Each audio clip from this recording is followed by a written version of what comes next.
I found out I wasn't going to be a father on the same day my wife announced her pregnancy to my entire family at Sunday dinner, in front of my dying mother who had prayed 6 years for a grandchild. How do you tell the truth when everyone has already chosen to believe the lie? The dining room was packed, 12 people crammed around my parents' table, my mother at the head despite the cancer eating through her bones, my father carving the roast, my 2 siblings with their kids running circles in the hallway. Sarah's parents sat across from us, her sister filming everything on her phone because Sarah had texted the family group chat that morning. Big news tonight. Everyone must be there. I thought maybe she got the promotion. Maybe we were finally moving out of our cramped apartment. I'd been traveling so much for work lately. 3 weeks in Singapore, 2 in Tokyo before that. We'd barely seen each other. Sarah stood up. She was glowing, everyone said later, radiant. She pulled a small wrapped box from her purse, the kind jewelry comes in, and slid it across the table to my mother. "Margaret," she said, her voice shaking just right. "Open it." My mother's hands trembled as she unwrapped the silver paper. Inside, nestled in white tissue, was a positive pregnancy test. The room erupted. My father's eyes welled up. My siblings rushed to hug Sarah. Her mother started crying, reaching across the table to squeeze her daughter's hand. My mother, my dying mother, pressed the plastic stick to her chest and sobbed. "Finally," she whispered to me, grabbing my hand. "Finally." That's when I pulled out my phone, just to check the calendar, just to make sure I had the timeline right for when I should start telling people at work, when we'd need to prep the second bedroom, all those logistical things my brain does when it's overwhelmed. September 10th through 28th, Singapore, locked in back-to-back meetings with the development team, staying at the Marina Bay Hotel, 13-hour time difference, so Sarah and I barely even texted. I'd gotten back October 1st. The pregnancy test in my mother's hand said 6 weeks, which meant conception happened around September 15th. That's when I realized I'd been in Singapore for the entire conception window. Everyone was cheering, passing around champagne for everyone except Sarah, planning the baby shower, arguing over names. My mother kept crying, saying it was the best gift she could have asked for, that now she could go in peace, knowing our family would continue. I smiled. I hugged Sarah when everyone expected me to. I said all the right things. But the math didn't just not add up. It was impossible.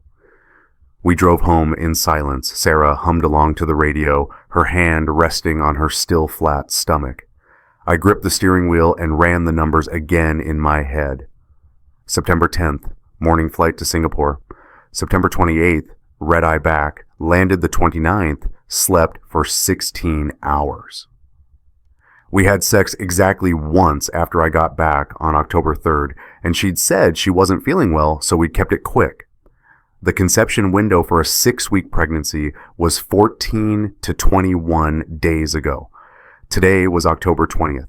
That put conception between September 29th and October 6th.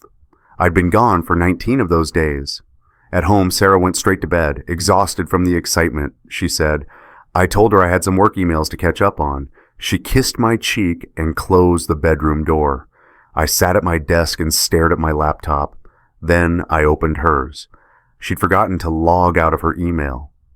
The first message I saw was from someone named Michael Richardson. The subject line read, "About our future together." I clicked it. "Sarah, I know this is complicated, but after last night, I can't stop thinking about what we talked about. You deserve better than what you have. We both do. Let's talk Tuesday after the client presentation. I'll book our usual spot." M dated September 18th. Tuesday, the client presentation.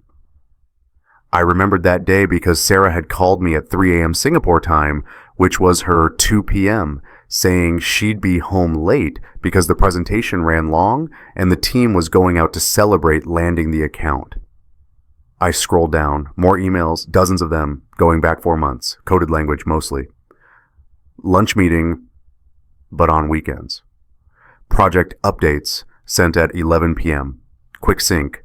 with calendar invites that didn't match her work calendar I had access to. Then I found the hotel receipt, attached to an expense report she'd saved in drafts but never submitted. Renaissance Hotel, room 847, September 16th. Incidentals, 2 room service breakfasts. She told me that night she was at a client presentation. The subject line of the email from September 18th read, "About our future together." I didn't sleep that night. I sat in my home office with her laptop and my notebook, and I documented everything. Every email, every receipt I could find in her cloud storage, every photo with metadata timestamps, every credit card charge that didn't match her story. By 5 a.m., I had a timeline. May 22nd, first email from Michael Richardson suggesting coffee to discuss the new portfolio. June 8th, hotel receipt, Marriott downtown, dinner for 2, $187. July the 14th, another hotel, different location. She told me she was at her sister's that weekend. August 9th, email exchange about being careful and giving it time.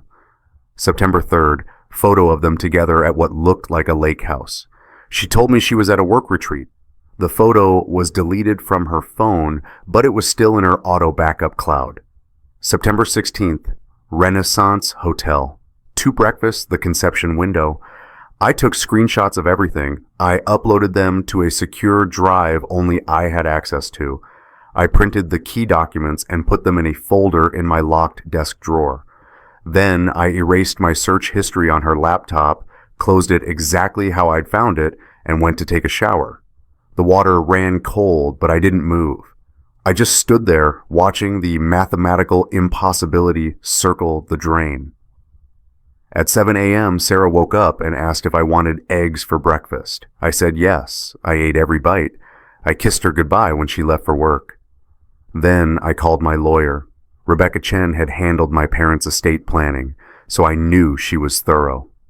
Her office was downtown, modern glass and steel, the kind of place where they serve you coffee in real mugs and everyone speaks in quiet, serious tones. "Tell me everything," she said, pulling out a yellow legal pad. I showed her the screenshots, the timeline, the hotel receipts, the emails, the photo. She didn't react except to write notes in precise, slanted handwriting. When I finished, she looked up. "First question," she said, "do you want to try to save the marriage?" "No." "Second question, are you certain the child isn't yours?" I showed her my travel itinerary, Singapore, September 10th to 28th, the pregnancy timeline putting conception at September 15th to 17th. "That's not enough for court," she said. "We need a paternity test, which means either she agrees to one voluntarily or we file for divorce and request one through the court." "She won't agree voluntarily." "Then we file." She made a note. "But here's what you need to understand. The moment you file, she'll know you know. And people who are caught tend to destroy evidence. If there's anything else you need to document, do it now, today, this week, before you confront her." "What about telling people? Her family, mine?" "Don't." She underlined the word 3 times. "Not yet. Right now, everyone thinks you're excited about this baby. If you start telling people it's not yours before you have proof, you look like the villain. She becomes the victim. We need that paternity test first." I felt something crack in my chest. "So I just pretend? For how long?" "As long as it takes to build an airtight case." She leaned forward. "Listen to me. This is going to be hard. Harder than you think. But if you want to walk away from this marriage with your reputation intact, with a fair division of assets, and without paying alimony to someone who committed fraud, because that's what this is, you need to be smart, strategic." She wrote 3 things on a fresh page and turned it toward me. 1, paternity test. 2, asset documentation. 3, fault divorce grounds. Get the paternity test first, through the court if you have to. I went home and played the role. I asked Sarah how she was feeling. I suggested baby names. I went with her to her first OB appointment and sat in the waiting room reading parenting magazines while she got the ultrasound. When she came out glowing, holding the grainy black and white photo, I looked at it and told her it was beautiful. That night, she started a list of baby names on her laptop. I saw it when I walked past. She'd left it open on the kitchen counter. First name options: Alexander, Benjamin, Charlotte, Emma. Middle name options: Grace, Marie, Michael, James, Michael. She wanted to name the baby Michael. I excused myself to the bathroom and vomited so quietly she didn't hear. The facade was suffocating. Every day felt like swallowing glass. Sarah would come home from work talking about nursery colors, and I'd nod and agree that sage green was nice.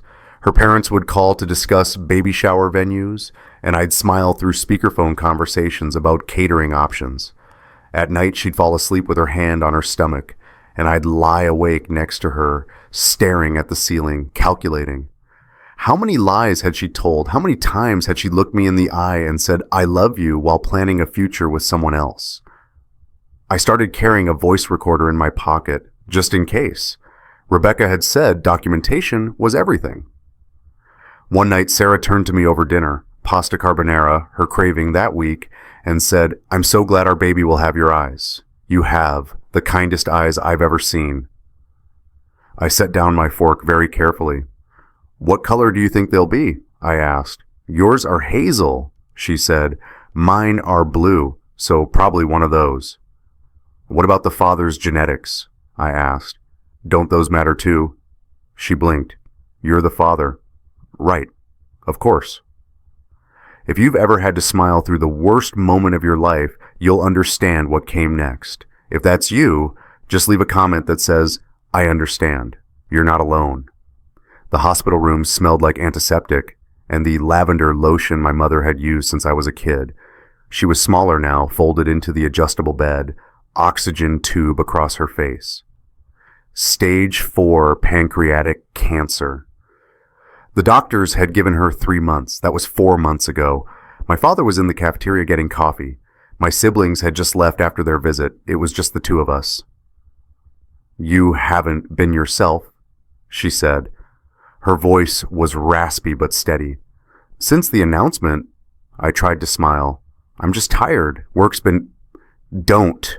She reached for my hand. "I'm dying, sweetheart. I don't have time for polite lies." I looked down at our hands. Hers were spotted with age and IV bruises. Mine were shaking. "What's breaking your heart?" she asked. "Everything, Mom. Everything." I couldn't say it. Couldn't tell my dying mother that the grandchild she'd prayed for wasn't real. That her daughter-in-law had betrayed me. That I was about to blow up the family she loved right before she left it. She squeezed my hand. "You can tell me. I don't want to hurt you." "The truth might hurt me," she said, "but lying to yourself will destroy you." She paused, catching her breath. "What if the truth destroys everyone? Then you rebuild with people who can handle truth." On her bedside table, I saw her prayer journal, the small, leather-bound book she'd kept for decades. She saw me looking at it. "Read it," she said. I picked it up. The pages fell open to recent entries. Her handwriting was shakier now, the lines wandering, but the words were clear. March 15th. Still praying for their baby. Let them know the joy we knew. June 2nd. Please, God, let them have a child before I go. September 30th. Thank you. Thank you. Finally. October 18th. Let him be half as good a father as he is a son. I closed the journal before the tears could fall on the pages. "Mom," I said, "what if—" My voice cracked. "What if it's not mine?" She didn't look surprised. She just held my hand tighter. "Then it's not yours," she said simply. "And that's not your fault. Everyone will think—" "I don't care what everyone thinks. I care about you." She pulled me closer. "Listen to me.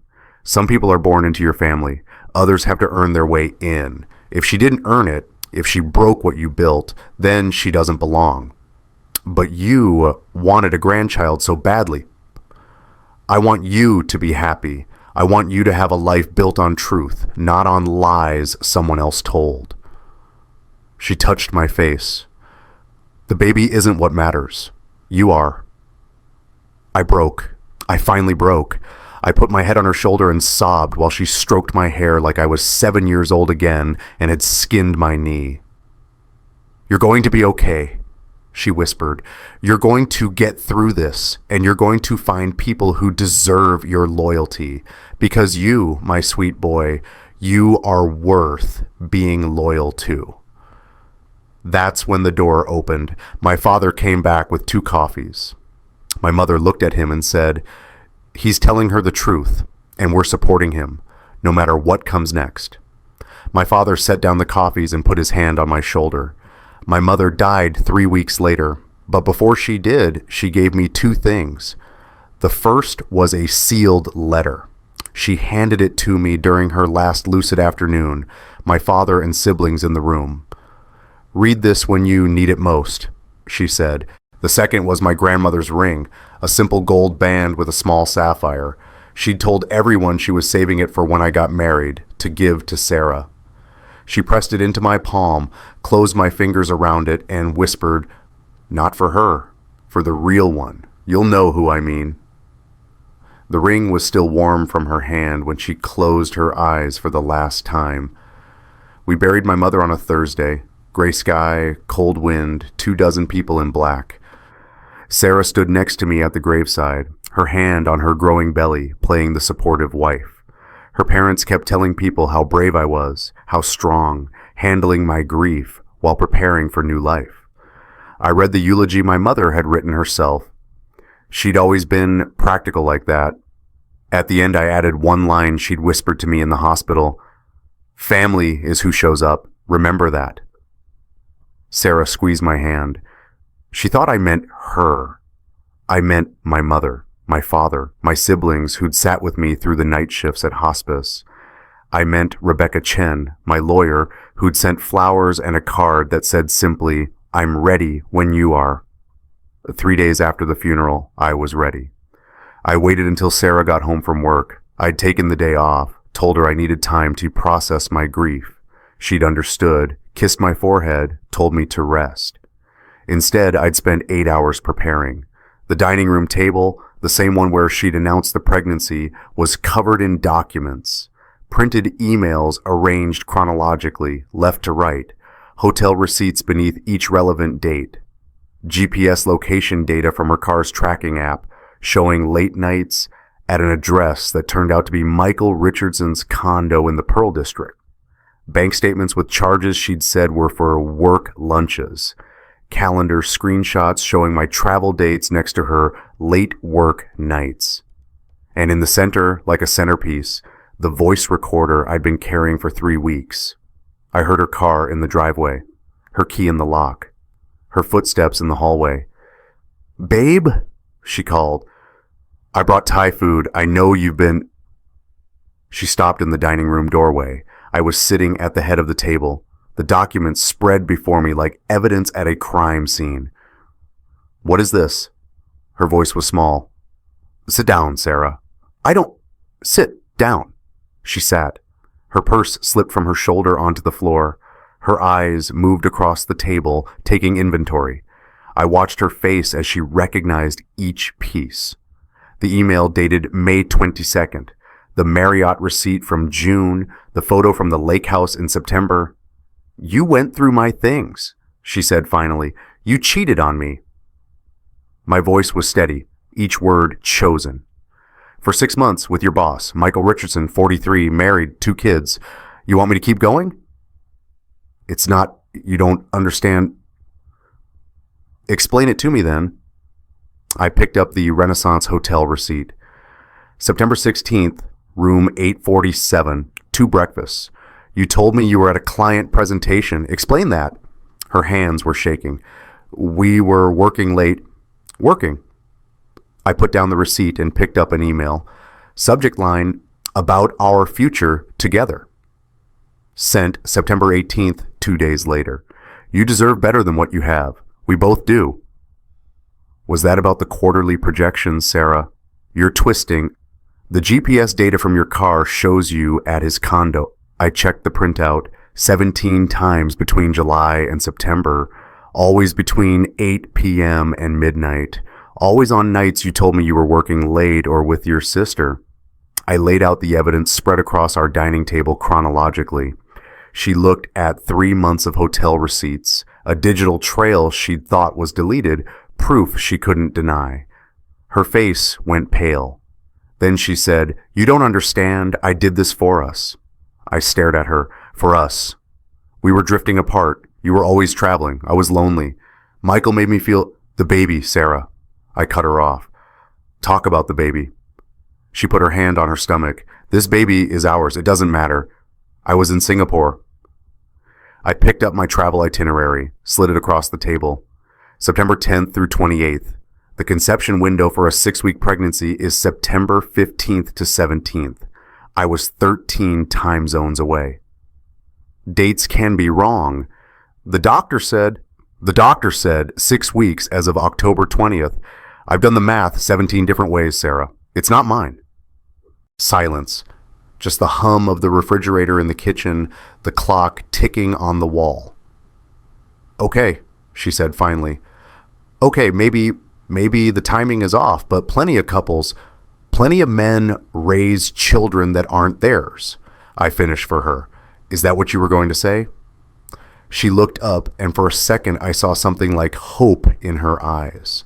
Like maybe I was offering a solution. You're being dramatic, she said. People work through affairs, I pulled out one more document, the one I'd been saving. Paternity test requisition, I read. Filed with the county court 3 days ago. Judge approved it this morning. You have 10 days to comply or be held in contempt. The hope died in her eyes. You already filed for divorce. I already filed for divorce. She stood up so fast her chair fell backward. You can't do this. Your mother just died. Everyone will think... I don't care what everyone thinks. My father's words, my mother's lesson. I care about the truth. The truth? She laughed high and sharp. You want the truth? Fine. Yes.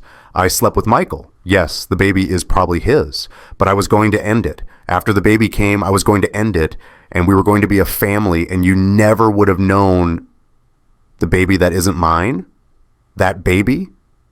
A baby you wanted. A baby that would have made you happy. I gave you that. You gave me a lie. I gave you a future. I stood up, pushed the voice recorder across the table. The red light had been blinking this whole time. I recorded everything, I said quietly. Every word you just said. My lawyer has copies of all of this. The divorce papers will be served tomorrow at your office. I want you out of this apartment by the weekend. She stared at the recorder, at me, back at the recorder. Where am I supposed to go? Ask Michael. Ask the father of your child. You're really going to do this? Abandon me when I need you most? No apologies, no explanations. Just get out. I thought my father's reaction would be the hardest. Instead, it was Sarah's family who turned into enemies overnight. Her mother called me at 2 a.m. the night Sarah moved out. I was still awake, packing her remaining things into boxes when my phone lit up. How dare you, she hissed before I could say hello. How dare you abandon my daughter when she's pregnant and vulnerable? Did she tell you why? She told me you're having some kind of breakdown after your mother's death and you're taking it out on her. That's not. Real men step up. Real men take responsibility.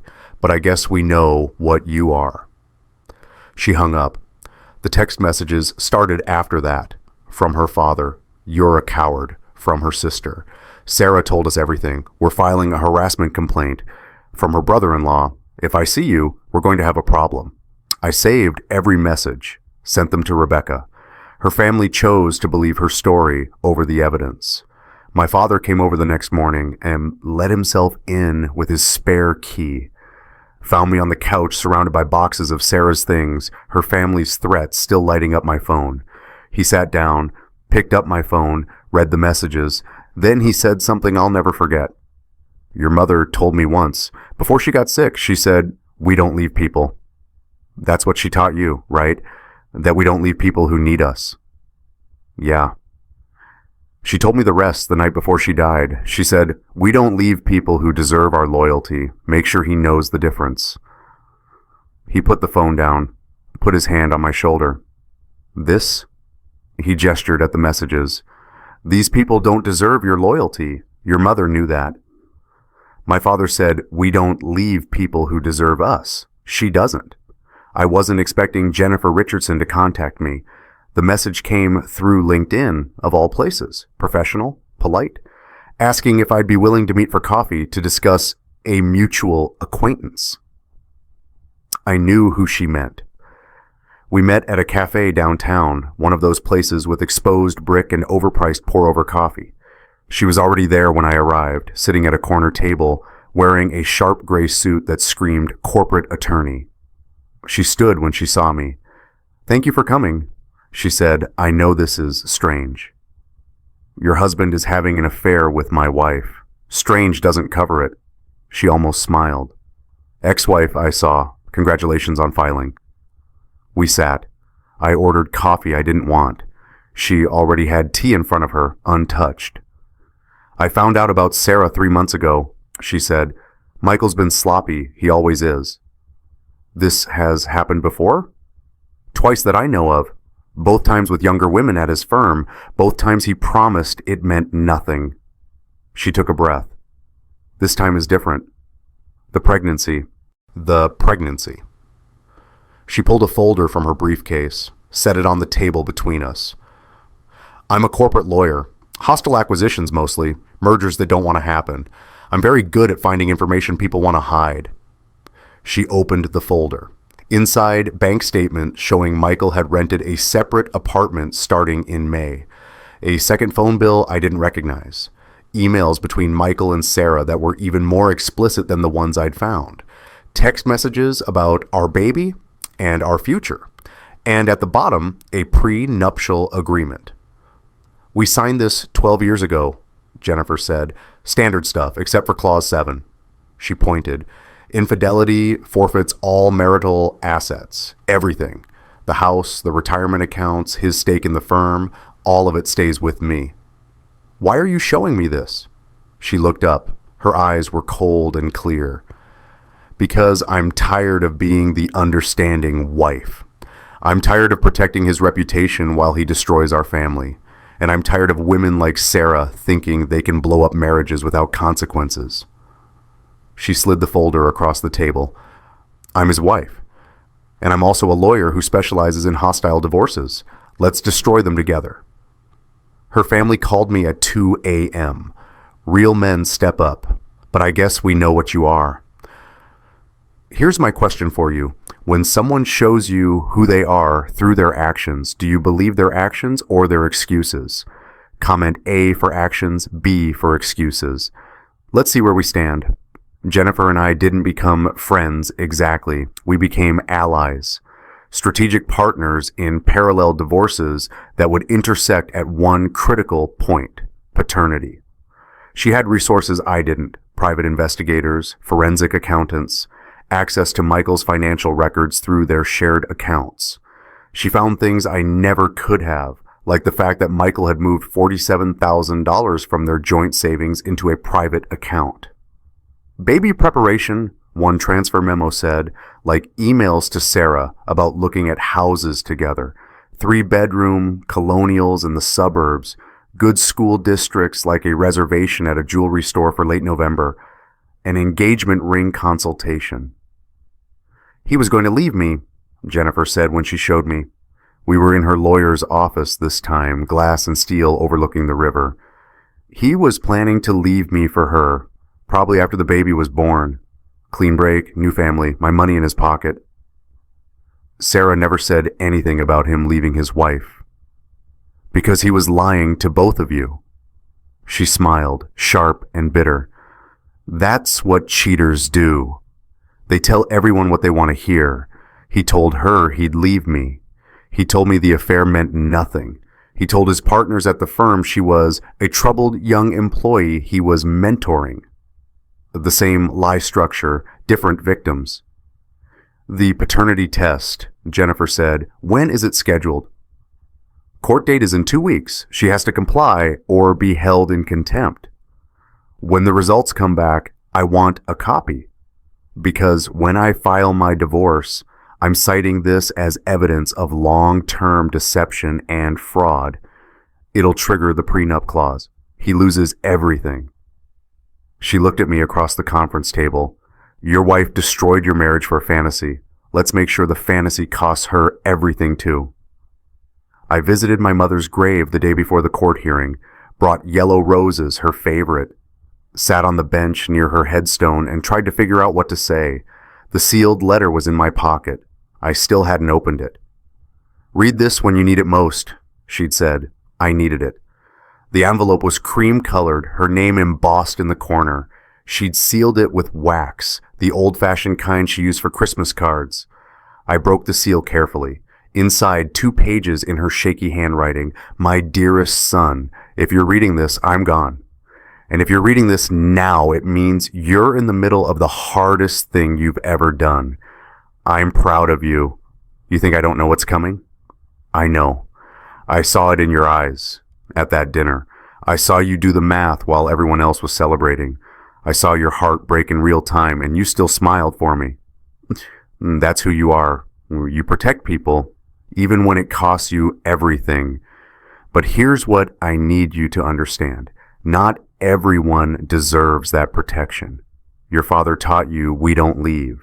That's true. We don't leave people who deserve our loyalty. But baby, you have to know the difference. Staying with someone who's destroying you isn't loyalty. It's self-destruction. Some people are born into your family. Others earn their way in. If she didn't earn it, if she broke what you built, then she doesn't belong. And letting her go isn't failure. It's wisdom. The baby isn't what matters. You matter. Your happiness matters. Your truth matters. I'm giving you permission to choose yourself. I'm giving you permission to build a new family with people who show up for you the way you show up for them. The ring I gave you, that's for the real one. You'll know her when you meet her.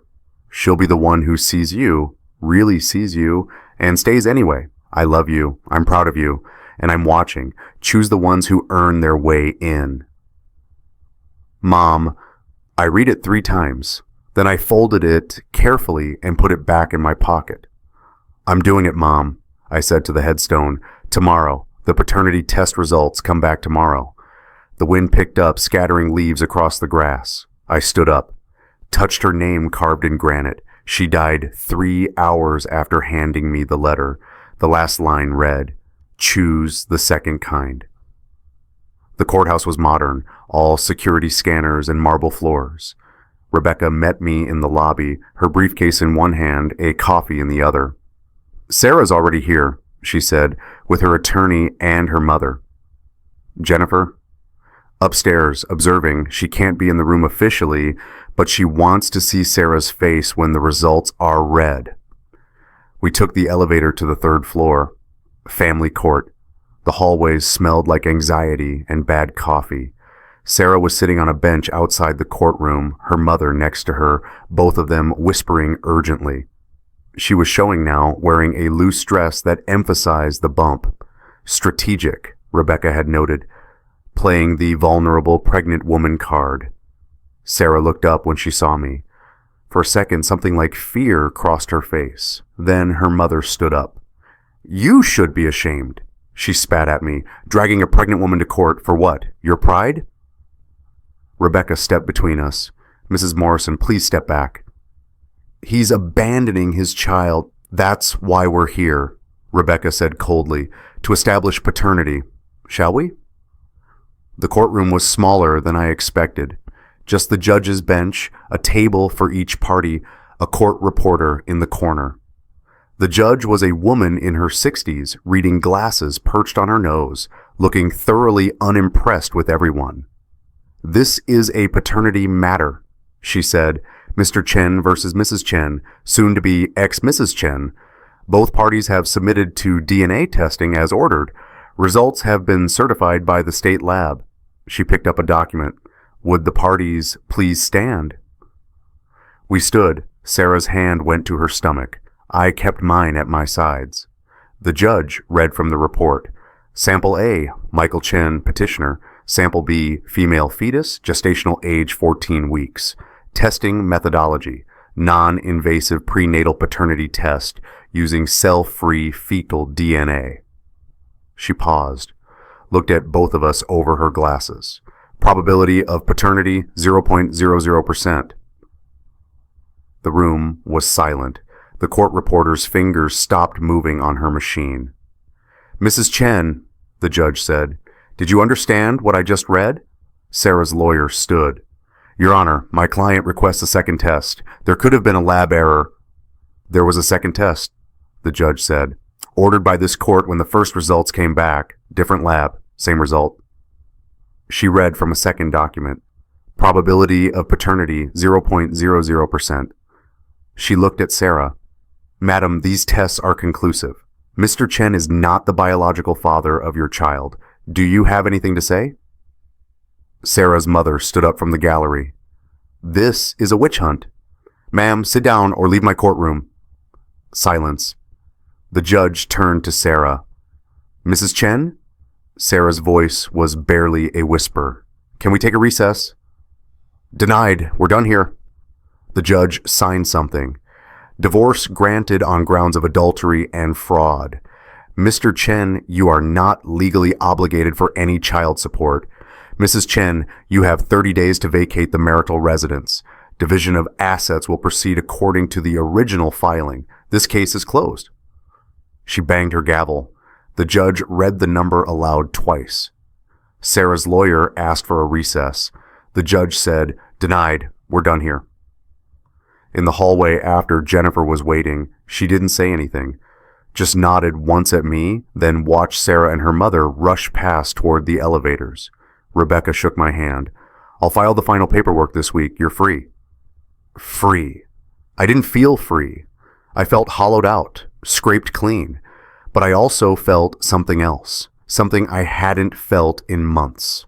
Relief. The settlement hearing was scheduled for 3 weeks after the paternity results.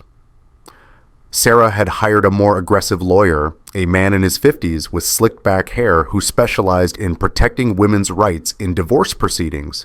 According to his website, he filed a motion claiming I'd coerced Sarah into taking the paternity test, that I'd harassed and surveilled her during our marriage, that I owed her alimony because she'd sacrificed her career advancement to support my frequent travel.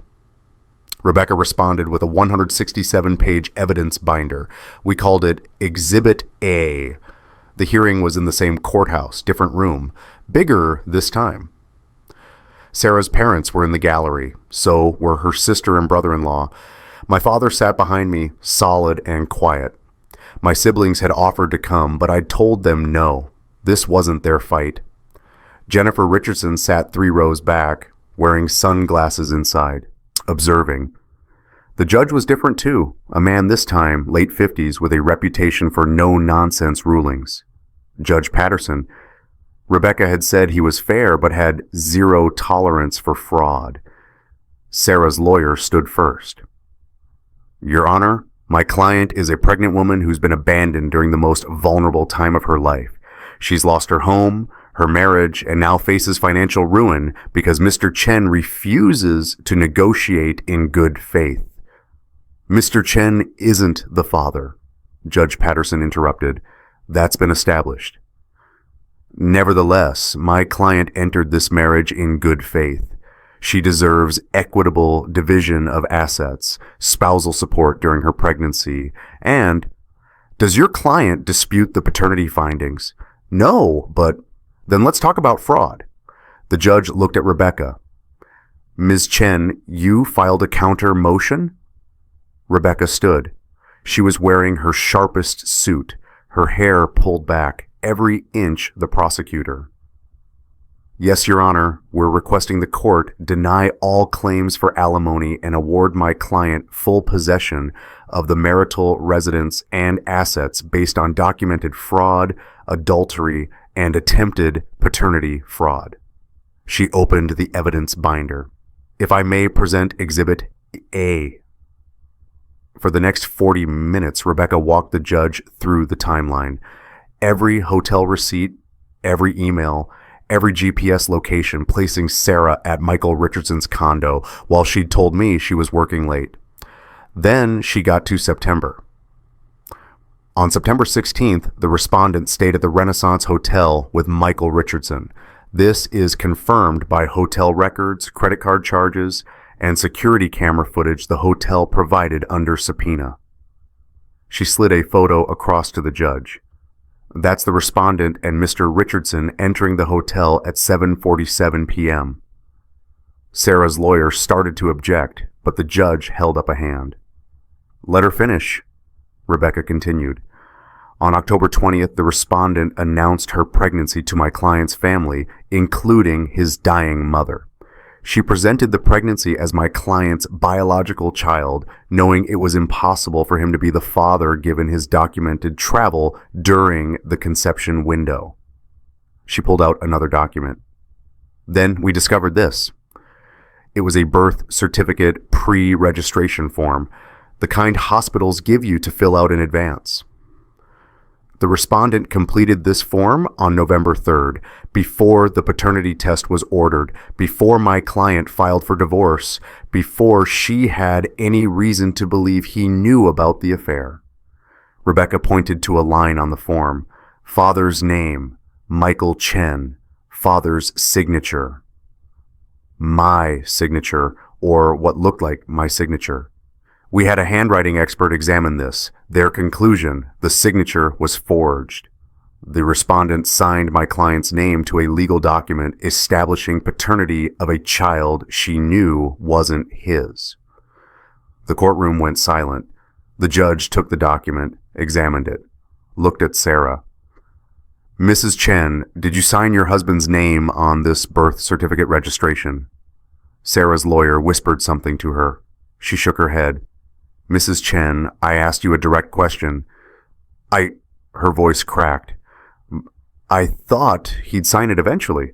I was just preparing." "You forged a legal document." "It wasn't like that." "It's exactly like that." The judge set the paper down. "This is fraud, attempted paternity fraud. In some jurisdictions, this is a criminal offense." He turned to Sarah's lawyer. "Does your client have anything else to say?" Sarah stood up. She was crying now, one hand on her belly. "I made a mistake, I know I did, but I'm pregnant and alone and—" "You're pregnant with another man's child," the judge said. "A man who, according to these records, is also married. Have you pursued paternity establishment and child support from the biological father?" Silence. "Mrs. Chen? He said he needed time." "That's not my concern. My concern is that you attempted to defraud Mr. Chen into believing he was the father, forged his signature on legal documents, and are now asking this court to award you alimony from a man you betrayed." He looked at the evidence binder. "Motion denied." Sarah's lawyer tried again. "Your Honor, surely some division of asset—" "The marital residence was purchased by Mr. Chen before the marriage. His name is solely on the deed. The shared bank account shows Mrs. Chen withdrew $12,000 3 weeks before Mr. Chen filed for divorce and moved it to a private account. That will be returned to Mr. Chen." He signed something with sharp, angry strokes. "Divorce granted. No alimony. No shared assets. Mrs. Chen, you have 14 days to vacate the residence. If you have nothing further, we're done here." She looked at Sarah and said, "You don't get to commit fraud and ask for sympathy. Motion denied." I walked out of the courthouse into October sunshine. My father was next to me, his hand on my shoulder. Rebecca was already on her phone, calling her office to file the final paperwork. Jennifer Richardson was waiting by my car. "Congratulations," she said. She'd taken off the sunglasses. Her eyes were red. "You okay?" "I filed this morning, cited the paternity test, the affair timeline, everything." She took a breath. "The prenup clause is triggered. He gets nothing. The house, the retirement accounts, his partnership stake, all of it stays with me." "What did he say?" "He's currently calling me every name in the book." She almost smiled. "My lawyer told him If he continues to harass me, we'll add a restraining order to the divorce filing. And Sarah called me twice, begging me to understand that she didn't mean to break up my marriage, that she thought Michael was leaving me anyway. Jennifer's voice went cold. I told her to lose my number. She held out her hand. I shook it. Thank you, she said, for the evidence, for the alliance, for reminding me that I don't have to keep protecting people who hurt me. Same to you. She walked away, got into a black Mercedes, drove off without looking back. My father squeezed my shoulder. Your mother would be proud, he said. Sarah tried to control the narrative after that. I shouldn't have been surprised. 3 days after the hearing, she posted on Facebook a long, emotional message about how sometimes love is complicated and people make mistakes, and I'm focusing on my baby and my future. Comments poured in, supportive comments from people who didn't know the full story. Her college friends, distant relatives, people saying things like, you deserve better, and his loss, and that baby is blessed to have you. I watched it happen from my apartment, the one that was legally mine now, that Sarah had finally vacated. I watched people believe her version where she was the victim, and I was the villain who'd abandoned a pregnant woman. My siblings called, furious. Are you seeing this? Do you want us to say something? No, I said, let her have it. Rebecca called. We could request a gag order. No, I have something better. That night, I made one Facebook post, the only one I'd made in 6 months. I didn't write anything emotional. I didn't call Sarah names or make accusations. I just posted 3 documents: the court order granting the divorce, the paternity test results with medical details redacted for privacy, the judge's written opinion, which was part of public record, including the section about the forged birth certificate registration. Caption: for anyone asking, here's the full story. Public record, family court, case 2024, DR 8847. Truth doesn't need my commentary. The post exploded. Within an hour, Sarah's sympathetic comments had turned. People who had been supporting her started deleting their comments. Her college roommate posted, I'm so sorry. I didn't know the full story. A cousin wrote, wow, just wow. Her best friend, a woman named Tracy, who'd been her maid of honor at our wedding, sent me a private message. I'm sorry I didn't believe you. The court records don't lie. What she did was unforgivable. I didn't respond to most of the messages. What was there to say? The truth had spoken for itself. Sarah took down her post after 6 hours. She never posted about it again. If you think documentation saved my life, hit that like button. Because it literally did. The months after the divorce were strange, quiet.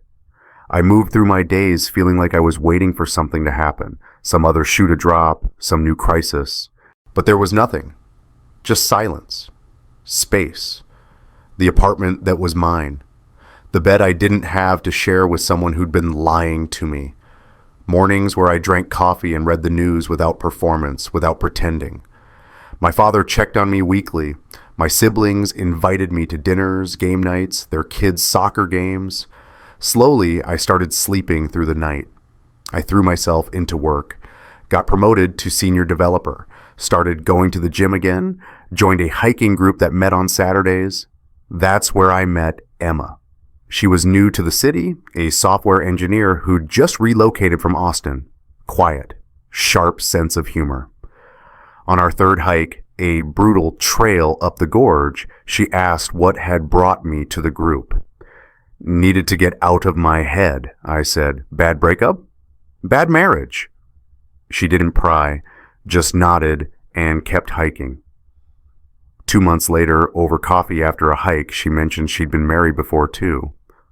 He cheated with my best friend, she said. I found out when I came home early from a work trip and they were in our bed. I'm sorry. I'm not anymore. She stirred her coffee. It taught me something important. The right person doesn't make you question your sanity. The right person shows up. We started dating in February. slowly, carefully, both of us carrying our scars but not letting them define us. In April, she asked about my first marriage. I'd been vague up until then, just it ended badly, but she deserved more. I showed her the evidence binder, all 167 pages, the emails, the receipts, the timeline, the forged signature, the court documents. She read it quietly. When she finished, she looked up at me. "You documented your way to freedom," she said. "I respect that." Not pity, not horror, respect.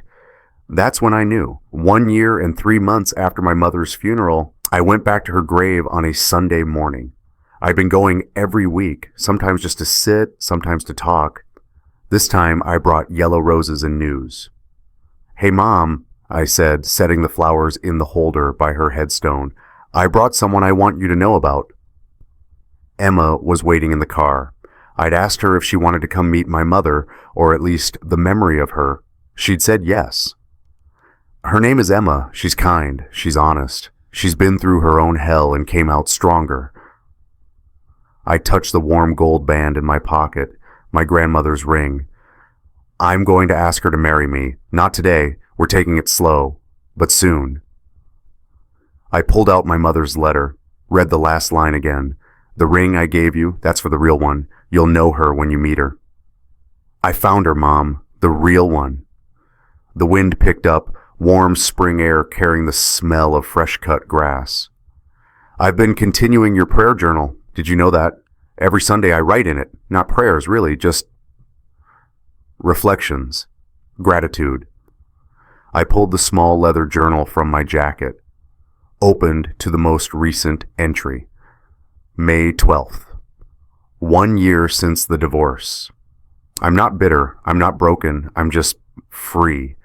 And I'm building something real with people who show up, people who've earned their way in. Thank you for teaching me the difference. "I'm okay, Mom," I whispered. "I'm better than okay. I'm happy." My mother's last gift was permission to choose my own family. If someone, parent, friend, mentor, gave you that same permission when you needed it most, comment their name. Let's honor the people who set us free. 6 months later, Emma and I got engaged. Small moment. I asked her after a hike at the same viewpoint where we'd first talked about our failed marriages. The ring fit perfectly. We planned a small wedding, just close family and friends. My father cried when I told him. My siblings threw us an engagement party. Emma's parents flew in from Austin, and my father made them feel like family within an hour. Sarah wasn't invited, obviously, but I heard through mutual acquaintances that she'd had the baby, a boy, that Michael Richardson had eventually acknowledged paternity but fought every cent of child support, that Jennifer had taken him for everything in their divorce and he was living in a studio apartment, drowning in legal fees, that Sarah had moved back in with her parents. I felt nothing. No satisfaction, no vindication, just distance. Emma asked me once if I ever regretted how it had ended. "I regret the time I wasted," I said, "but I don't regret the truth." On our wedding day, I wore my father's cufflinks and carried my mother's prayer journal in my jacket pocket. At the reception, during my speech, I talked about family. "My mom taught me that family isn't about blood," I said, looking at the people who'd shown up. My father, my siblings, Emma's parents, Rebecca Chen, who'd become a friend, the hiking group who'd become my Sunday tribe, Jennifer Richardson, who'd sent a card and a bottle of champagne with a note that said, "To chosen family." Family is about showing up. It's about telling the truth even when it's hard. It's about staying for the right reasons and leaving when staying would destroy you. I looked at Emma, standing next to me in her simple white dress, her hand in mine. "My first marriage taught me what I don't want. This marriage..." I squeezed her hand. "This is teaching me what I deserve." The room erupted in applause. Later, when we cut the cake, I noticed my father crying quietly in the corner. I went to him. "She'd be so proud of you," he said. "Your mother, she'd love Emma." "I know." and she'd be proud that you knew the difference between people who deserve your loyalty and people who don't. We don't leave people who deserve our loyalty. Know the difference. 2 years after the divorce, I got a message from Sarah's sister. I'm sorry for how we treated you. We didn't know the full story. Sarah told us you were having a breakdown. We believed her because we wanted to believe her. I'm sorry. I wrote back, thank you. I appreciate that. She responded, for what it's worth, she's struggling. Michael doesn't help with the baby. She's working 2 jobs. Mom and Dad are exhausted. I didn't respond to that message. It wasn't my problem anymore. Every Sunday, I still visit my mother's grave. Now, Emma comes with me. We bring fresh flowers, yellow roses, always. We sit on the bench, and I tell Mom about our week. We're thinking about kids, I said one morning, Emma's hand in mine. Not yet, but someday. And when we do, they'll know their grandmother through stories, through her journal, through the wisdom she left me. Emma squeezed my hand. I'll make sure of it, she said. I pulled out the prayer journal, turned to a new page, wrote June 3rd, 2 years since I thought my life was ending. Turns out it was just beginning. I lost people who didn't value truth. I gained people who show up every single day. We don't leave, Mom. We don't leave people who deserve our loyalty. You taught me to know the difference. I lost a biological family and gained a chosen one. That's my story. But I want to hear yours. Comment below. Who's in your chosen family? Who earned their way in? Let's build a thread of found family stories. I'll read every single one.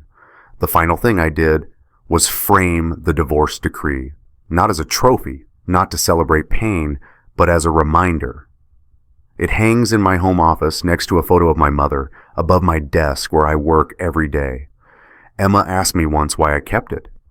Because it reminds me that I survived, I said, that I chose truth over comfort, that I documented my way to freedom and built something real on the other side. Do you ever miss her, Sarah? No, I miss who I thought she was. But that person never existed. Do you ever regret it? All of it? I thought about the question, really thought about it. I regret the time I lost, the lies I believed, the pain I caused my mother by not telling her sooner. I paused. But I don't regret the ending, because the ending led me here, to you, to this. Emma kissed me. Good answer. Last Sunday, I went to Mom's grave alone. Just me and the yellow roses and the journal. I sat on the bench, opened to the last page she'd written. October 15th. He's going to be okay. I know he doesn't believe it yet, but he's stronger than he knows. And he's going to find people who deserve him. I won't be there to see it. But I know it's true, because I raised him to know the difference. I turned the page, wrote my own entry. October 15th, 4 years later. You were right, Mom. I found them. The ones who deserve my loyalty. The ones who show up. Emma's pregnant. We're having a girl. We're naming her Margaret. After you. After the woman who taught me that family is who shows up. Who tells the truth. Who earns their way in. I closed the journal. Touched her name on the headstone. Every Sunday, I said to the warm stone, to the memory, to the wind, I bring you fresh flowers and tell you about my real family, the one I chose, the one that chose me back. Yep. The ring she'd given me was on Emma's finger now, grandmother's ring, passed down, given to the real one. Mom had known I'd find her, and before I left, I said the same thing I always said. We don't leave, Mom. We don't leave people who deserve our loyalty. She taught me to know the difference.